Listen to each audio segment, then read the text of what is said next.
even if I was the only one just going to stand out on the parking lot in front of the main entrance to our church or whatever, just take whatever came. I just had to be here. Well, even as chaos swirled around his church following Freddie Gray's funeral, Reverend Dr. Harold Carter was the calm in the storm. This week we are marking 10 years since the death of Freddie Gray, a seminal moment in Baltimore history. The day of the unrest turned violent and the city's clergy members found themselves called to action. 11 News' Deborah Weiner was there with them that day and joins us tonight to remember. Deb.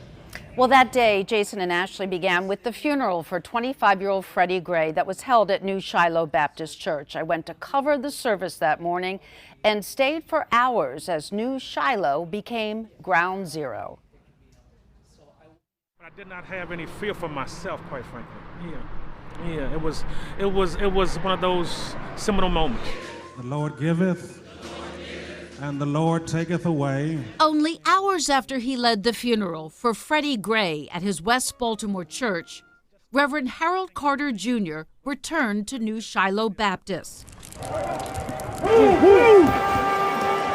After seeing these images on television and speaking with a fellow pastor, an indelible day Reverend Carter has written about.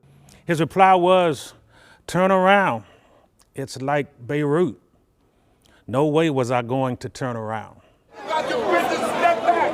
From focal point for a funeral to launching pad for an impromptu movement of ministers, leaving the pulpit and heading for the pavement. So we took a right. You took a right. And we all singing. I think our first song was "We Are Soldiers in the Army." Right.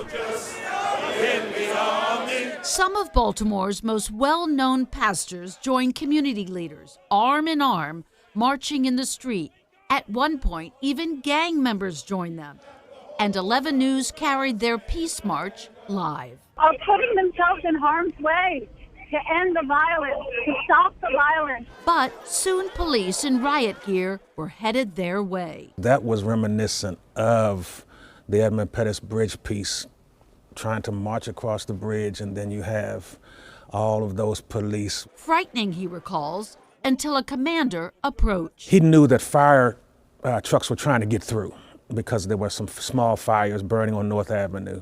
And he said to us, "If you'll lead us, we will follow." They needed us to make a way for them. We kind of started to make a difference at that moment. It was not what Reverend Carter expected when he left home and headed back to his church. I was assuming that the rioters were coming this way from Mondawmin, because Mondawmin is north. And I was just going to come and just stand right there. He did not stand alone that day 10 years ago, a day when the footsteps of the clergy did, in fact, lead the way.